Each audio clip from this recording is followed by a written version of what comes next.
भारत माता की। भारत माता की। आवाज पहाड़ी के उस पार सुनाई देनी चाहिए। भारत माता की। भारत माता की। लद्दाख के lieutenant governor B D Mishra ji, केंद्रीय मंत्री Sanjay Seth, chief of defence staff general Anil Chauhan, तीनों सेनाओं के सेनाध्यक्ष, करगिल युद्ध के समय सेनाध्यक्ष रहे जनरल वीपी मलिक जी, पूर्व सेनाध्यक्ष जनरल मनेश पांडे जी, वीरता पुरस्कार प्राप्त सेवारत और सेवानिवृत्त सैनिकों, करगिल युद्ध के बहादुर वीरों की माताएं, वीर नारियां और उनके समस्त परिजन, सेना के बहादुर जवानों और मेरे प्रिय देशवासियों, आज लद्दाख की ये महान धरती कारगिल विजय के 25 वर्ष पूरे होने की साक्षी बन रही है। कारगिल विजय दिवस हमें बताता है कि राष्ट्र के लिए दिए गए बलिदान अमर होते हैं। दिन, महीने, वर्ष, सदियां गुजरते हैं, सर्दियां भी गुजरती हैं, मौसम भी बदलते हैं, लेकिन राष्ट्र की रक्षा के लिए अपनी जान की बाजी लगाने वालों के नाम अमिट रहते हैं। ये देश हमारी सेना के पराक्रमी महानायकों का सदा सर्वदा ऋणी है। ये देश उनके प्रति कृतज्ञ है। साथियों, मेरा सौभाग्य है कि कारगिल युद्ध के समय मैं एक सामान्य देशवासी के रूप में अपने सैनिकों के बीच था। आज जब मैं फिर करगिल की धरती पर हूं, तो स्वाभाविक है वो स्मृतियां मेरे मन में ताजा हो गई है। मुझे याद है किस तरह हमारी सेनाओं ने इतनी ऊंचाई पर इतने कठिन युद्ध ऑपरेशन को अंजाम दिया था। मैं देश को विजय दिलाने वाले ऐसे सभी शूरवीरों को आदरपूर्वक प्रणाम करता हूं। मैं इन शहीदों को नमन करता हूं जिन्होंने कारगिल में मातृभूमि की रक्षा के लिए अपना सर्वोच्च बलिदान दिया। साथियों, कारगिल में हमने केवल युद्ध नहीं जीता था, हमने सत्य, संयम और सामर्थ्य का अद्भुत परिचय दिया था। आप जानते हैं, भारत उस समय शांति के लिए प्रयास कर रहा था। बदले में पाकिस्तान ने फिर एक बार अपना अविश्वासी चेहरा दिखाया। लेकिन सत्य के सामने असत्य और आतंक की हार हुई। साथियों, पाकिस्तान ने अतीत में जितने भी दुष्प्रयास किए, उसे मुंह की खानी पड़ी है। लेकिन पाकिस्तान ने अपने इतिहास से कुछ नहीं सीखा है। वो आतंकवाद के सहारे, प्रॉक्सी वॉर के सहारे अपने आप को प्रासंगिक बनाए रखने का प्रयास कर रहा है। लेकिन आज जब मैं उस जगह से बोल रहा हूं जहां आतंक के आकाओं को मेरी आवाज सीधे सुनाई पड़ रही है, मैं आतंकवाद के इन सरपरस्तों को कहना चाहता हूं कि उनके नापाक मंसूबे कभी कामयाब नहीं होंगे।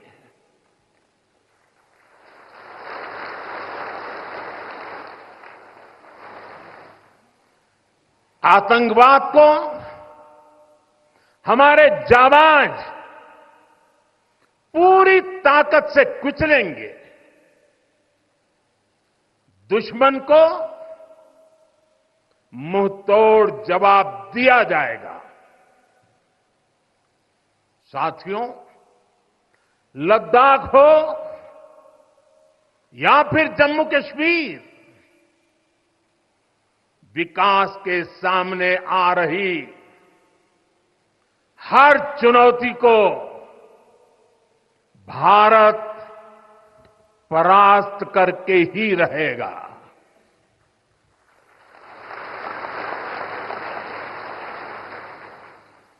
कुछ ही दिन बाद इस 5 अगस्त को आर्टिकल 370 का अंत हुए 5 वर्ष पूरे होने जा रहा है। जम्मू कश्मीर आज नए भविष्य की बात कर रहा है, बड़े सपनों की बात कर रहा है। जम्मू कश्मीर की पहचान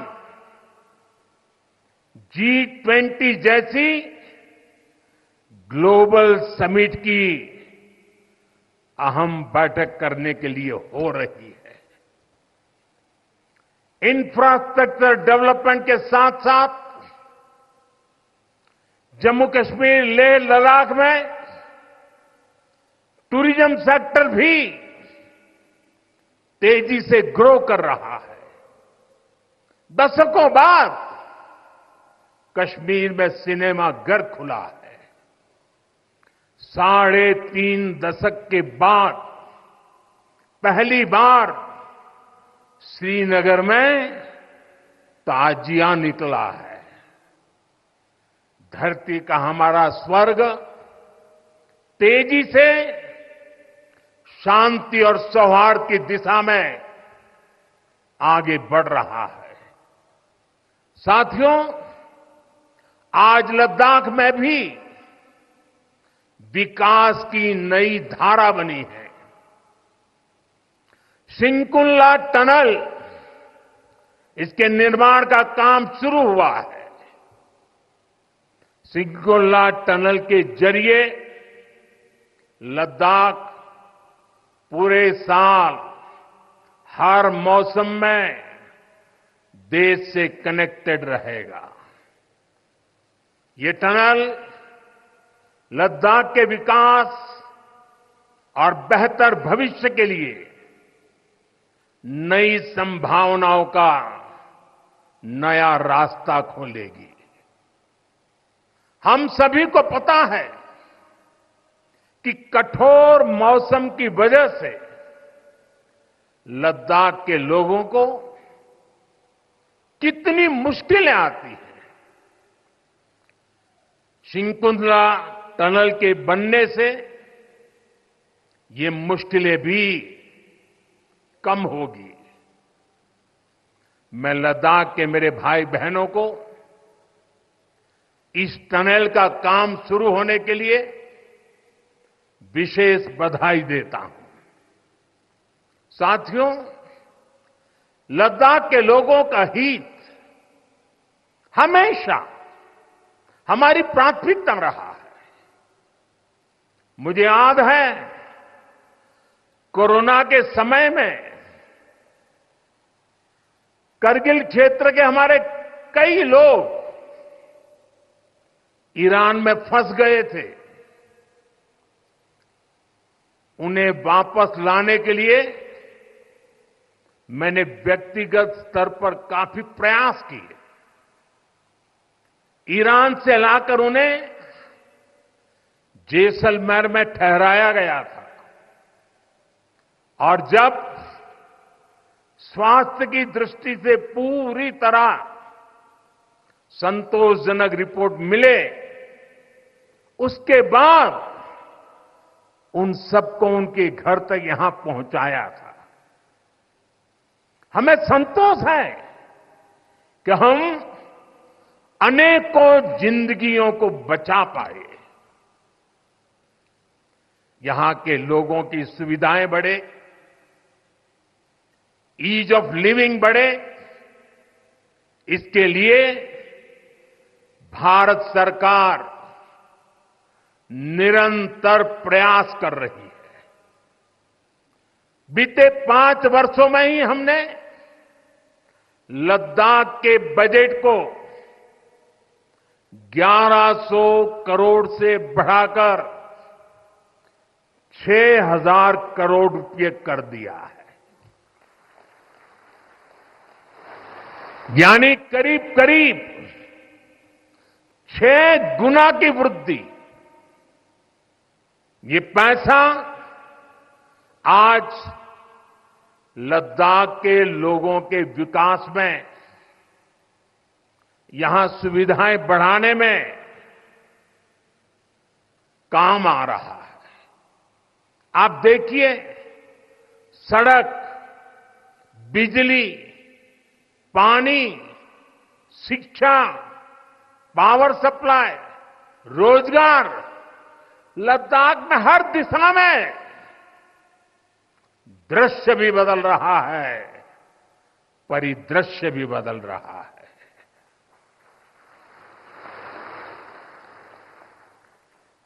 पहली बार यहां होलिस्टिक प्लानिंग के साथ काम हो रहा है। जल जीवन मिशन की वजह से अब लद्दाख के 90% से ज्यादा घरों में पाइप से पीने का पानी पहुंच रहा है। लद्दाख के युवाओं को क्वालिटी हायर एजुकेशन मिले, इसके लिए यहां सिंधु सेंट्रल यूनिवर्सिटी का निर्माण हो रहा है। पूरे लद्दाख क्षेत्र को 4G नेटवर्क से जोड़ने का काम भी चल रहा है। 13 किलोमीटर लंबी जोजिला टनल का काम भी जारी है। इसके वजन बनने से नेशनल हाईवे नंबर 1 पर भी ऑल वेदर कनेक्टिविटी हो जाएगी। साथियों, हमने देश के सीमावर्ती क्षेत्रों में विकास के असाधारण लक्ष्य तय किए हैं। चैलेंजिंग टास्क को अपने हाथों में लिया है। बॉर्डर रोड ऑर्गेनाइजेशन बीआरओ ने ऐसे लक्ष्यों को पूरा करने के लिए अभूतपूर्व गति से काम किया है। बीआरओ ने पिछले 3 साल में ही 330 से ज्यादा इंफ्रास्ट्रक्चर प्रोजेक्ट पूरे किए हैं। इसमें लद्दाख के विकास कार्यों से लेकर पूर्वोत्तर में सेला टनल जैसे प्रोजेक्ट भी शामिल है। मुश्किल टेरेन्स में विकास की एक गति नए भारत की क्षमता और दिशा दोनों दिखाते हैं। साथियों, आज की वैश्विक परिस्थितियां पहले से अलग है। इसलिए हमारी सेनाओं को हथियारों और उपकरणों के साथ साथ कार्यशैली और व्यवस्थाओं में भी आधुनिक होना चाहिए। इसलिए देश दशकों से डिफेंस सेक्टर में बड़े रिफॉर्म्स की जरूरत महसूस करता रहा था। सेना स्वयं वर्षों से इसकी मांग कर रही थी, लेकिन दुर्भाग्य से पहले इसे उतना महत्व नहीं दिया गया। बीते 10 वर्षों में हमने डिफेंस रिफॉर्म्स को रक्षा क्षेत्र की पहली प्राथमिकता बनाया है। इन रिफॉर्म्स के कारण आज हमारी सेनाएं ज्यादा सक्षम हुई हैं, आत्मनिर्भर हो रही है। आज डिफेंस प्रोक्योरमेंट में बड़ी हिस्सेदारी भारतीय डिफेंस इंडस्ट्री को दी जा रही है। डिफेंस में रिसर्च एंड डेवलपमेंट बजट का भी 25% प्राइवेट सेक्टर के लिए रिजर्व किया गया है। ऐसे ही प्रयासों का परिणाम है कि भारत का डिफेंस प्रोडक्शन अब 1.25 लाख करोड़ रुपए से ज्यादा हो चुका है। कभी भारत की गिनती हथियार मंगाने वाले देश के रूप में भी थी। अब भारत एक्सपोर्टर के तौर पर अपनी पहचान बना रहा है।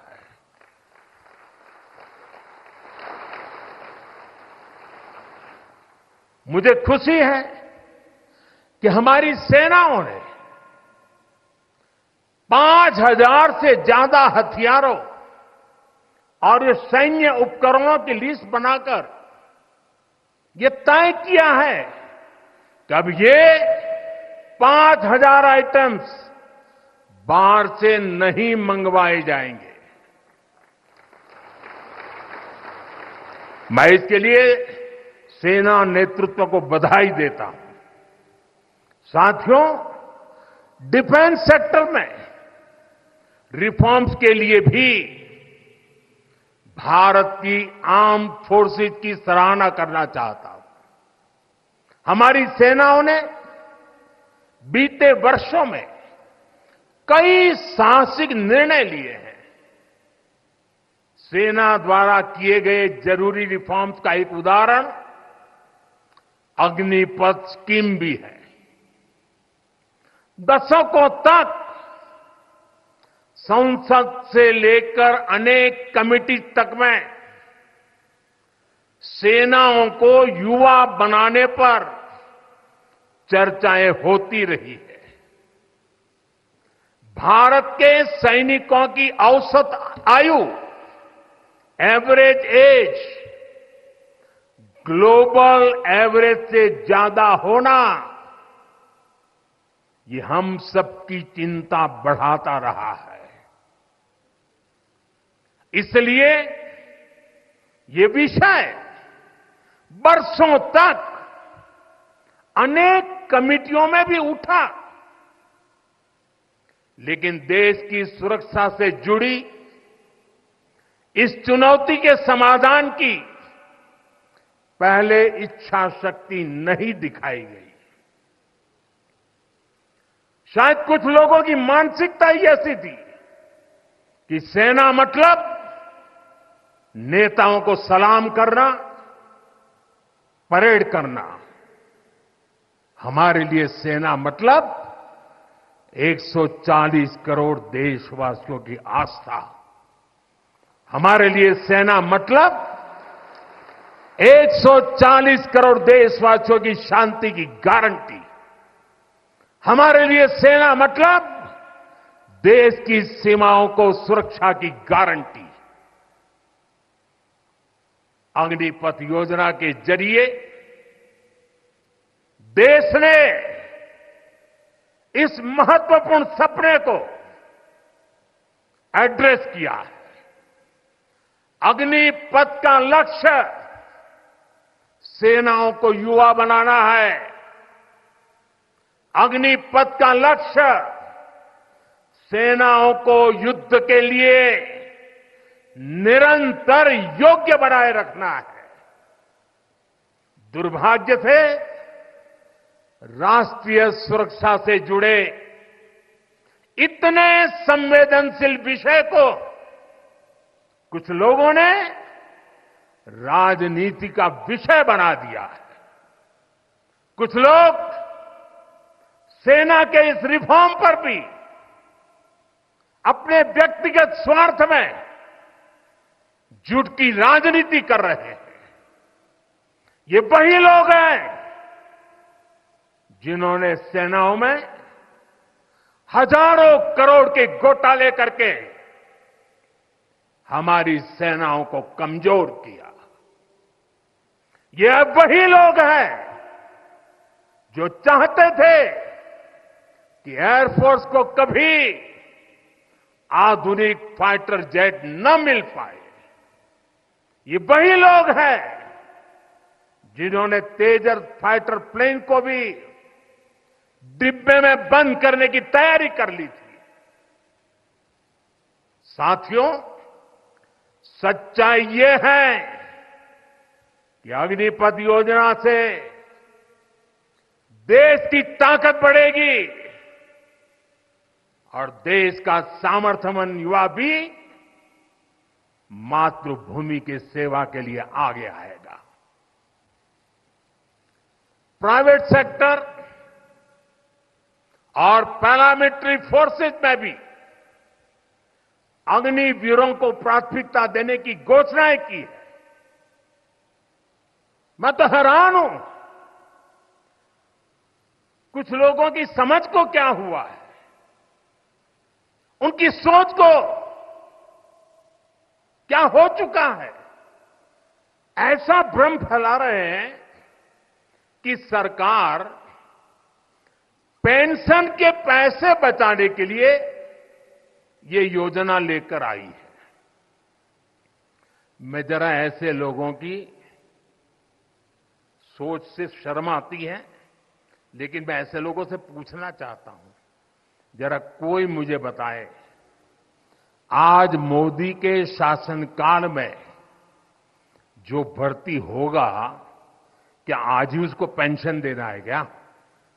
उसको पेंशन देने की नौबत 30 साल के बाद आएगी और तब तो मोदी 105 साल का हुआ होगा और तब न भी मोदी की सरकार होगी। क्या मोदी जब 105 साल का होगा, 30 साल के बाद जो पेंशन बचेगा उसके लिए मोदी ऐसा राजनीतिक है जो आज गाली खाएगा? क्या तर्क दे रहे हैं? लेकिन साथियों, मेरे लिए दल नहीं, देश सर्वोपरि है।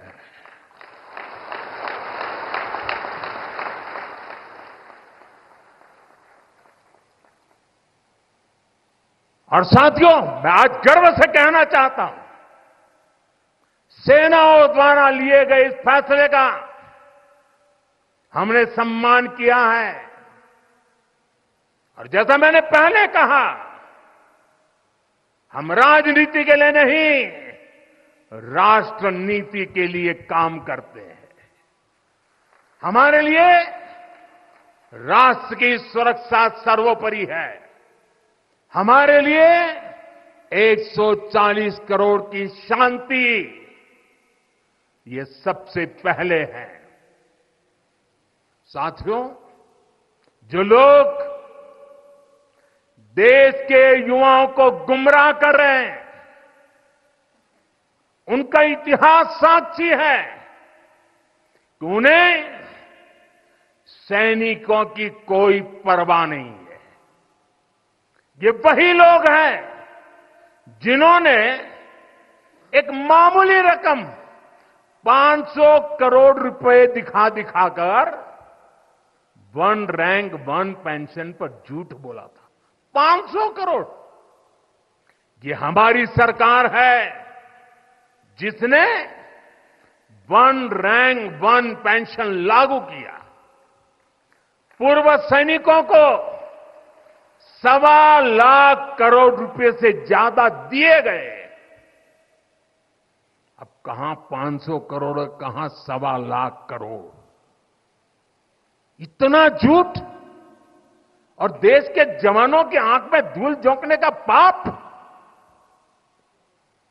ये वही लोग हैं जिन्होंने आजादी के 7 दशक बाद भी सेना की मांग होने के बावजूद भी, देश के वीर सैनिकों के परिवारों की मांग होने के बाद भी हमारे शहीदों के लिए वॉर मेमोरियल नहीं बनाया। टालते गए, कमिटियां बनाते गए, नक्शे दिखाते गए। ये वही लोग हैं जिन्होंने सीमा पर तैनात हमारे जवानों को पर्याप्त बुलेट प्रूफ जैकेट्स भी नहीं दी थी। और साथियों, ये वही लोग हैं जो करगिल विजय दिवस को भी नजरअंदाज करते रहे। ये तो देश की कोटि कोटि जनता के आशीर्वाद है कि मुझे तीसरी बार सरकार बनाने का मौका मिला और इसलिए आज ये महत्वपूर्ण ऐतिहासिक घटना का हम पुण्य स्मरण कर पा रहे हैं। वरना अगर वही आ जाते तो इस युद्ध विजय की इस तारीख को याद नहीं करते। साथियों, कारगिल की विजय ये किसी सरकार की विजय नहीं थी। कारगिल की विजय ये किसी दल का विजय नहीं था। ये विजय देश की थी। ये विजय देश की विरासत है। ये देश के गर्व और स्वाभिमान का पर्व है। मैं एक बार फिर 140 करोड़ देशवासियों की तरफ से मेरे वीर जवानों को श्रद्धापूर्वक नमन करता हूं। सभी देशवासियों को पुनः एक बार कारगिल विजय के 25 वर्ष की शुभकामनाएं देता हूं। मेरे साथ बोलिए, भारत माता की। ये भारत माता की जय मेरे उन वीर शहीदों के लिए है, मेरे वीर भारत मां के वीर सपूतों के लिए है। भारत माता की, भारत माता की, भारत माता की। बहुत बहुत धन्यवाद।